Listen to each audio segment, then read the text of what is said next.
Because it is my guilt, I claim you, grievous miracle. Make my chest hurt with regret. Forge your punishment and nail it deep. Shape my guilt once again.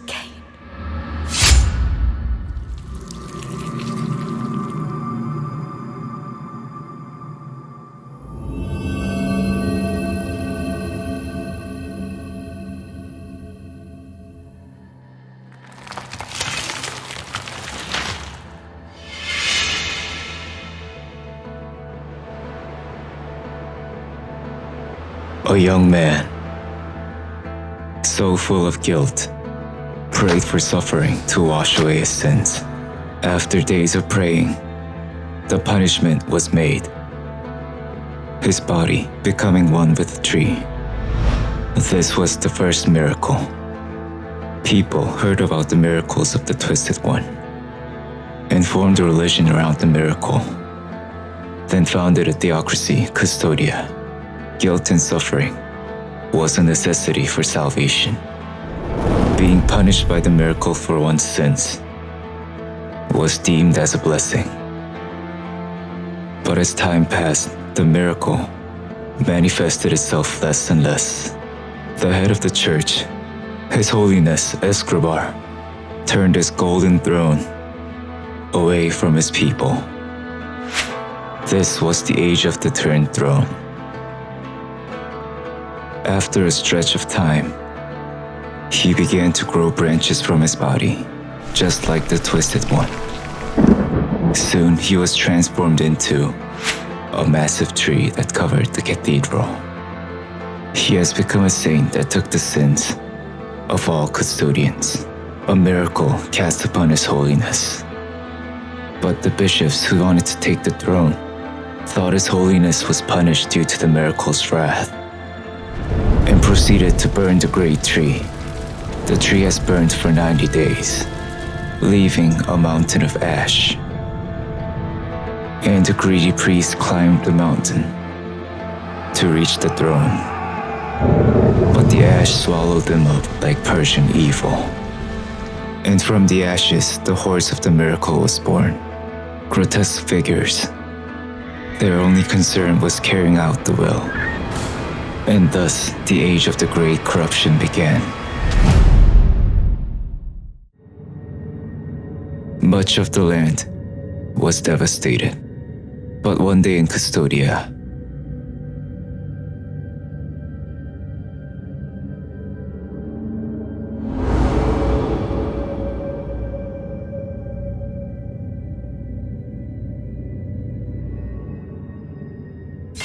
a man awakens on a pile of dead bodies,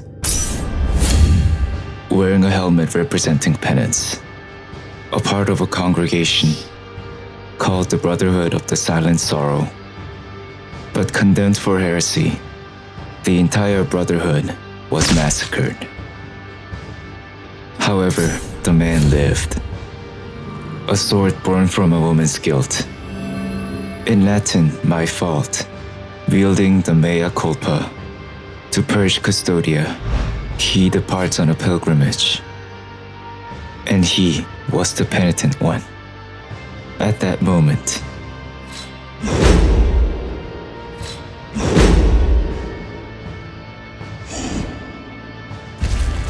the Warden of the Silent Sorrow emerges from the pit. Although he was once a member of the Brotherhood, the penitent one slays him, who have now turned into a monster.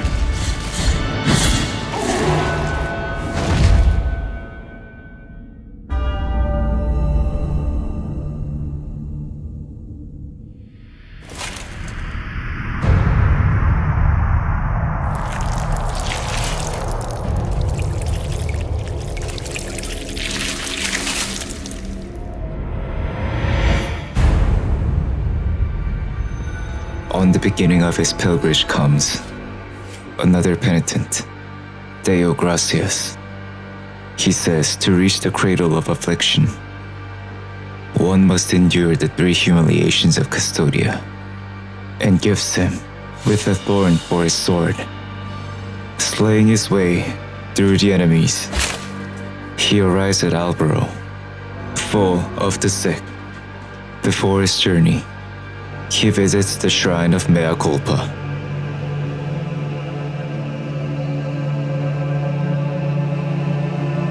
Penitent one, you who carry the painful guilt in your cracked hands,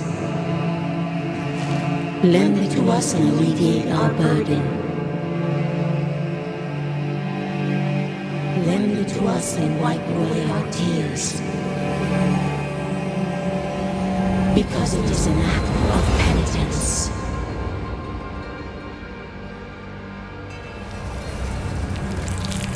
With the blessing of the shrine cast upon his sword, the protagonist sets out for his first humiliation.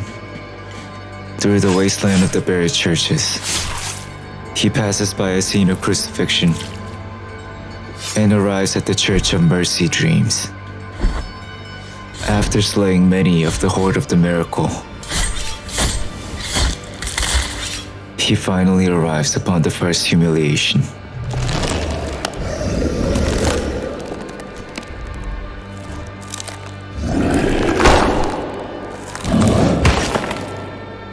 A man who slept in the arms of a statue, now transformed into a beast of anger and pain, Ten Piedad. Relentless swipes of his arm and the sprouting vines were quite menacing. But the one succeeds in defeating him, and Mea Culpa feeds on his sin. And there was someone waiting for the protagonist. Blessed are the eyes that with devotion see my tormented heart. Let the ones who are joyful in affliction and fasting come to me, for they are pleasant penance. 6 sting pains lance my flowery breast. Take the first one and purge one of your 6 mortal stains of the soul. With blessings from the Lady of the Six Sorrows, he climbs the mountains to reach the second humiliation. The dangerous terrains and the cold wind promise no safe journey, but he reaches the convent of Our Lady of the Charred Visage. The Lady of the Charred Visage was once a beautiful woman named Aurea. To those who worship her appearance, in response, she poured boiling oil on her face. She miraculously lived, and so the abbey was founded. The protagonist slays the Sisters of the Charred Visage, who follow the Lady of the Charred Visage, and proceeds to meet the second humiliation, Aurea. The spells cast out from the lady's hands put the penitent one in a corner. The sudden change of genre into a bullet hell was confusing, but by constantly striking her brain, at last he's able to absorb her sins into Mea Culpa.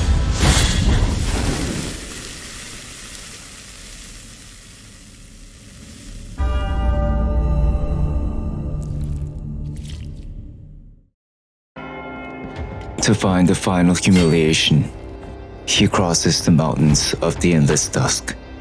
He reaches Hondo. These stupid spikes did not make things easy, but by literally killing his enemies in half, he reaches the final humiliation, the Tres Angustias. The 3 sisters meant triple the hitboxes. So while dodging the wall of flames, the penitent one finally finishes the 3rd humiliation off.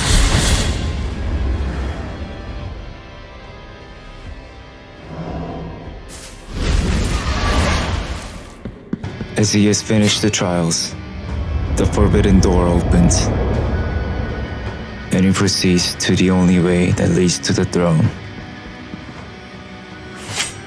Sister, I know you are there. Hear my plea. After your departure, It is now my turn to prove I'm deserving of our captain's trust. I will not fail, Cvstanta. On your guard, penitent one! Stopping him, Esdras of the Anointed Legion. The Legion, created by the decree of Escribar, also was responsible for the massacre of the Brotherhood of the Silent Sorrow. And now, Esdras could not tolerate the protagonist any longer, slaying the blessings of the miracle. Esdras whirlwinds with his hammer, while shooting lightning bolts. But the one after the 3 trials is not an easy foe. Even with his dead sister, Perpetua's spirit, Sister! Esdras falls to the merciless blades of Mea Culpa.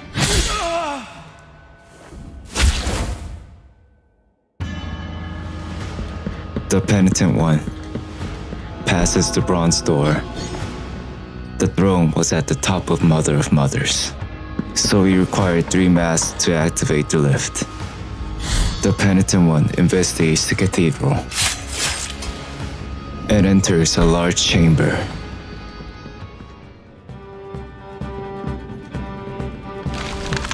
Wait, this is all.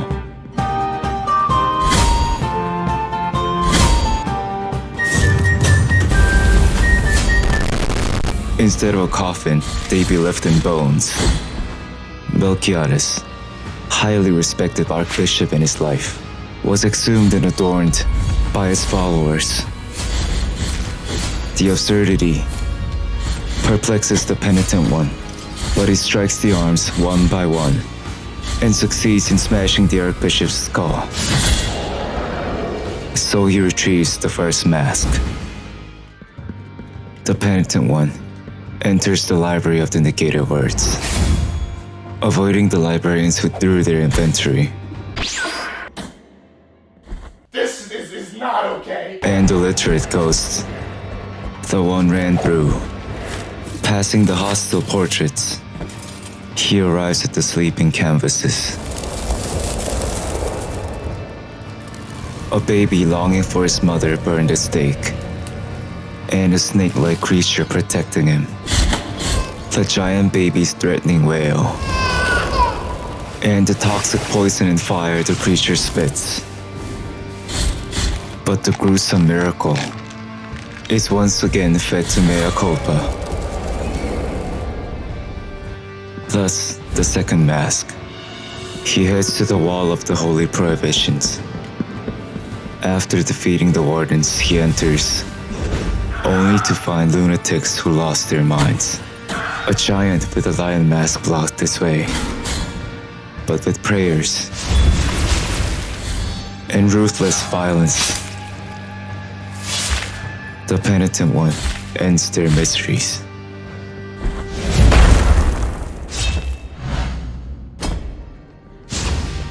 A man wearing a red capirote, Quercy, this barely clothed fanatic, was once condemned and burned for heresy, but his piety made him rise from the ashes and ember once more to life.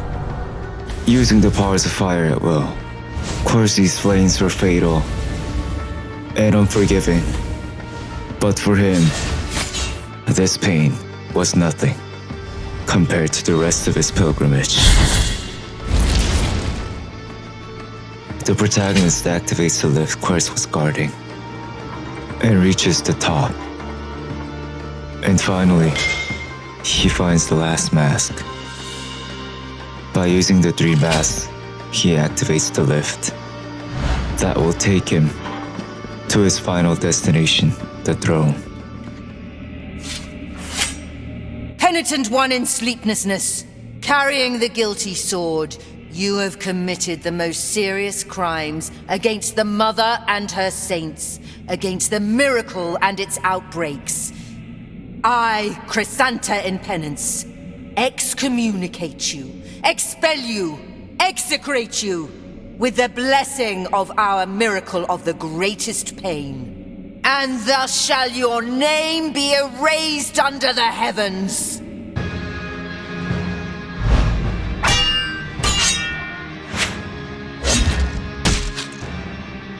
The one who threw Penitent One to the pit of massacre.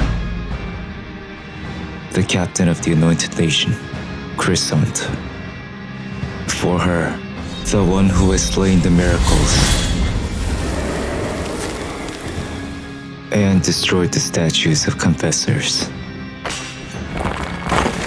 Absorbing sins of Cvstodia, he was one who must be punished and condemned. Her sword, covered in red bandages, was a powerful blade that was on par with Mea Culpa. With elegant mastery, exchanging blows multiple times, she proves to be a worthy rival. But as the balance tips, Cvstodia removes the bandages from her sword. Swift charges followed, but blocking all of her moves, the Penitent One defeats her. Go on! Purge my soul bitten by the miracle! So the protagonist is finally able to deliver revenge for his fallen brothers.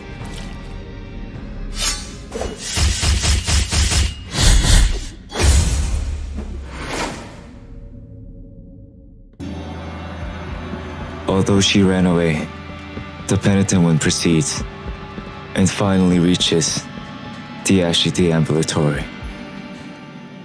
In my dreams, I heard your footsteps coming closer, but nothing I know of you, apart from your cold, nameless visage.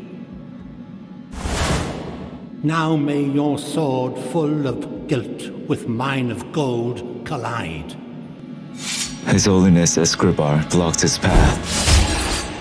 The sins of Cvstodia turned him into a crimson abomination, capable of all sorts of powerful magic. But his final actions were merely falling to the blade of sin.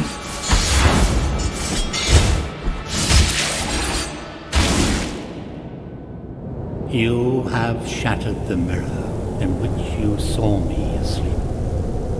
Now you see me awoken as the son of the true miracle. Escribar reveals his final form as the last son of the miracle. Lightning strikes and a gold dagger made a tough fight, but he endures the damage. And with persistence, he strikes the crimson face, and the battle of the two sinful beings ends with the protagonist's victory.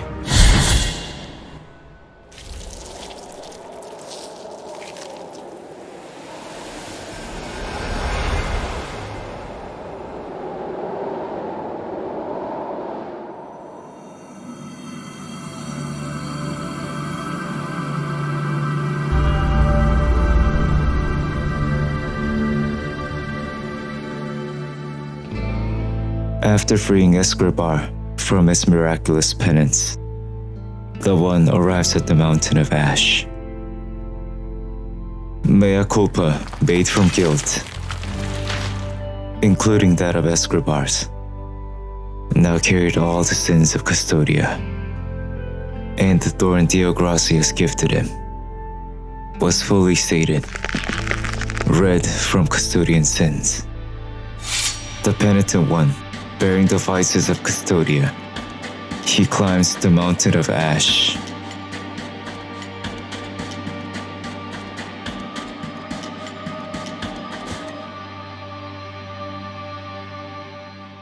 To offer himself as the final offering to seize God's wrath.